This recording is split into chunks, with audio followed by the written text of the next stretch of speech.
At the conclusion of this presentation, audience members will be able to distinguish between the many types of hospital-acquired illnesses, learn about several forms of transmission, discover the warning signals and effective treatments.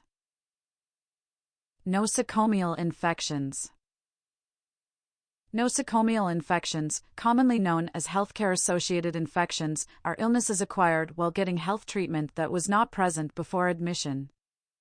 Additionally, HAIs include occupational infections that might damage personnel. When pathogens move to a vulnerable patient host, infection ensues. In contemporary healthcare, these infections are related to invasive procedures like surgery, indwelling medical equipment, and prosthetic devices. The etiology of HAI is determined by the source or kind of infection and the bacterial, viral, or fungal pathogen responsible.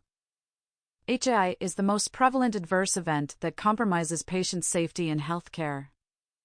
For an illness to be called a healthcare-associated infection, it must have arisen after a patient sought medical help. There are several transmission methods, including touch, airborne, and droplet. The microorganisms that cause nosocomial infections include bacteria, viruses, and fungi.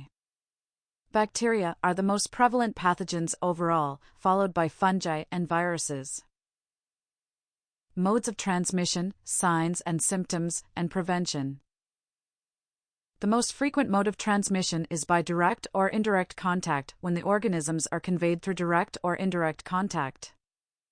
Pathogens are transmitted by direct contact between a colonized or ill patient and a susceptible healthcare worker. Organisms from patients may briefly move to the skin of health workers without infecting them, before being transferred to a vulnerable patient who develops a bacterial or viral infection over time.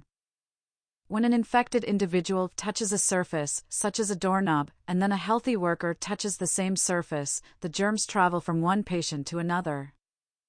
Microorganisms may also spread nosocomial diseases via contact with patients with diarrhea, impetigo, antibiotic-resistant microorganisms such as MRSA or VRE, or scabies.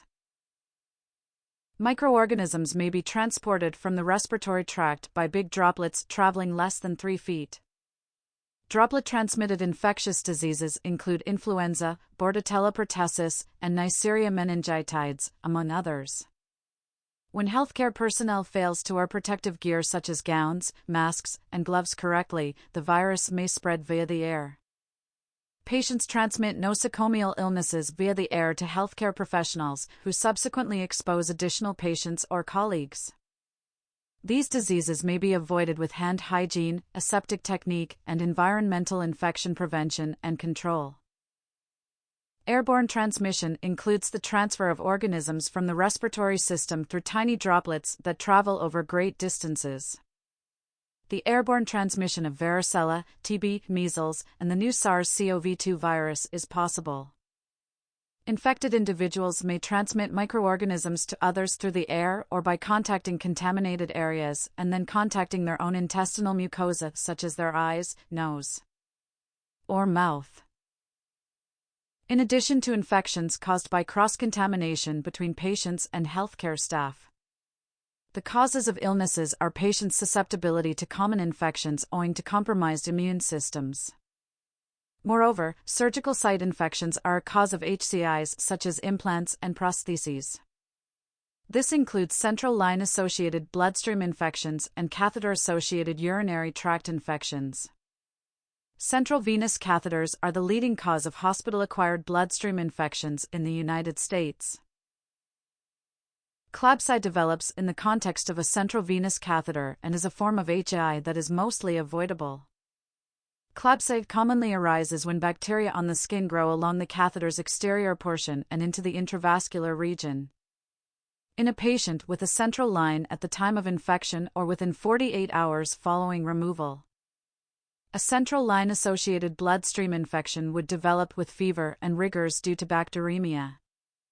The lack of purulence or erythema at the site of catheter insertion or catheter malfunction should not diminish the suspicion of CLABSI. The removal of a CVC catheter should be considered under particular conditions, depending on the cultivated organism. After consecutive negative blood cultures, CVCs infected with Candida, S. aureus, and Pseudomonas should be removed and replaced at another location. Antimicrobial treatment and duration are determined by the cultured organism and the severity of the illness. Always get the second round of blood cultures to confirm clearance. CLABSI prevention is the most effective method for reducing this form of HAI. Experienced operators must maintain aseptic methods and conduct proper hand hygiene and skin disinfection with chlorhexidine throughout the operation. Interventions to reduce the risk of CLABSI include a daily evaluation of CVC indications, a reduction in the number of CVCs, and the use of only CVCs with the appropriate number of lumens. Catheter-associated urinary tract infection is an infection of the urinary tract that develops in the presence of an indwelling urinary catheter, which may be implanted for a variety of medical reasons. Frequent symptoms and indicators include fever, discomfort in the suprapubic or costovertebral angle, acute hematuria, catheter occlusion, dysuria, and urgency. CAUTI requires both catheter care and antimicrobial medication for treatment. The most significant preventative measure is to reduce the frequency and length of catheter placement. Daily evaluation of signs and the need for continuous catheterization is required. Intermittent catheterization is related to decreased CAUTI incidence and should be explored for individuals who have an unavoidable necessity for catheterization. Skin and soft tissue infection occurs in 2 to 5% of surgical patients. Depending on the location of the operation, the patient's skin, gastrointestinal system, and female vaginal tract serve as a reservoir for the healthy flora that may infect the surgical site. Signs and symptoms of skin and soft tissue infections may include inflammation, such as erythema, heat, discomfort, and wound dehiscence. In superficial incisional infections, a purulent discharge may be present based on the features of the involved organism and is common. Debridement of necrotic tissue and drainage of contaminated fluids, including abscesses, are used to treat SSI.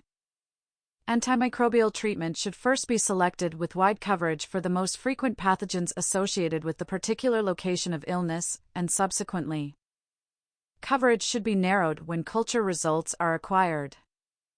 Administration of preoperative antibiotics if indicated, decolonization of specific pathogens, maintenance of euthermia, euvolemia, avoidance of hypoxemia, maintenance of hygiene in the area.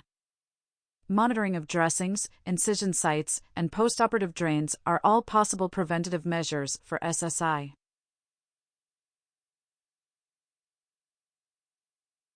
Prevention techniques focus on early identification, quick isolation, and application of contact precautions, adequate hand hygiene, environmental cleaning, and disinfection, as well as antimicrobial management. Everyone in the healthcare business has a responsibility to play in lowering the risk of nosocomial infections among patients. Employees providing direct care for patients and other healthcare professionals must follow adequate hygiene protocols, example, handwashing, isolation, and use personal protective equipment such as gloves, gowns, face shields, and masks as necessary. To effectively reduce the risk of hospital-acquired infections, infection control techniques must typically include surveillance, preventive measures, and staff education.